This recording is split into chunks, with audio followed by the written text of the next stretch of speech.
Hello प्यारे बच्चों, मैं आशा करता हूँ कि आप लोग खुश होंगे और अच्छे से पढ़ाई कर रहे होंगे। तो अब आप लोग देखेंगे राउल्ट के नियम की सीमाएं। राउल्ट के नियम की सीमाएं क्या हैं कि राउल्ट का नियम केवल अवाष्पशील विद्युत अपघटयों के तनु विलयनों पर लागू होता है।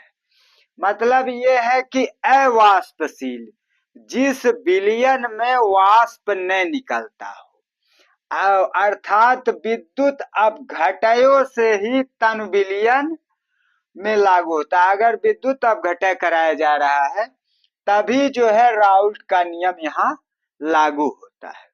उस विलयन में अगर विद्युत अपघटय कराया जा रहा है, मतलब विद्युत धारा प्रवाहित की जा रही है, तभी जो है वहां राउल्ट का नियम लागू होता है।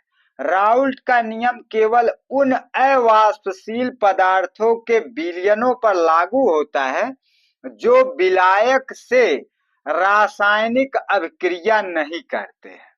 तो यहाँ कहा जा रहा है कि राउल्ट का नियम उन अवाष्पशील पदार्थों के विलयनों पर लागू होता है जो विलायक से रासायनिक अभिक्रिया नहीं करते हैं।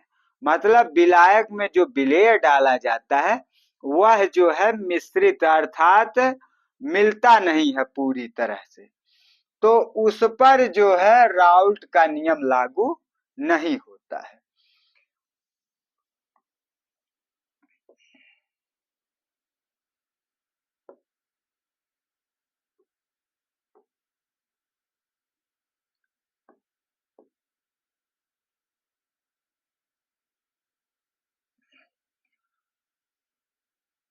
चूंकि विद्युत अपघटय विलयन विलयन में वियोजित होते हैं, विद्युत अपघटन करने से विलयन वियोजित हो जाता है, मतलब अलग अलग हो जाता है, अर्थात विलायक और विलेय अलग अलग हो जाते हैं। अतः उनके विलयनों पर राउल्ट का नियम लागू नहीं होता है।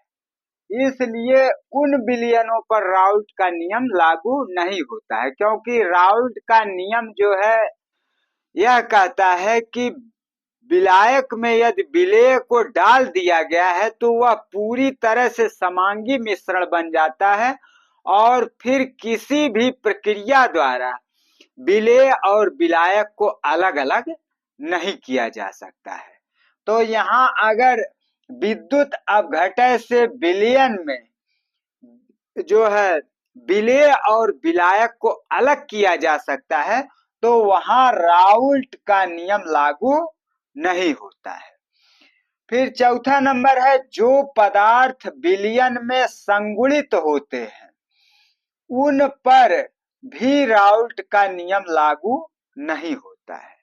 अब यहाँ कहा जा रहा है कि जो पदार्थ विलयन में संगुणित होते हैं, जैसे मतलब विलायक है और विलेय है। विलायक में अगर विलेय को डाला गया तो विलायक का अणु और विलेय का अणु एक साथ साथ रह रहे हैं। जैसे विलायक का अणु है तो यहाँ बगल में विलेय का अणु रह रहा है, फिर अगल बगल में, मतलब एक साथ विलायक और विलेय के अणु साथ साथ रह रहे हैं, मतलब मिश्रित नहीं हो रहे हैं। तो यहाँ कहा जा रहा है जो पदार्थ विलयन में संगुणित होते हैं उन पर भी राउल्ट का नियम लागू नहीं होता है।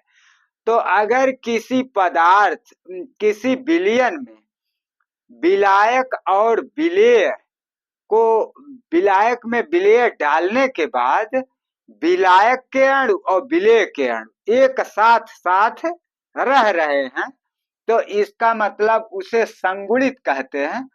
तो इस स्थिति में अगर है तो वहां भी राउल्ट का नियम लागू नहीं होता है, क्योंकि राउल्ट का नियम वहां कार्य करता है कि विलायक में विलेय को डालने से ऐसा मिश्रण बन जाए जिसको पुनः अलग न किया जा सके।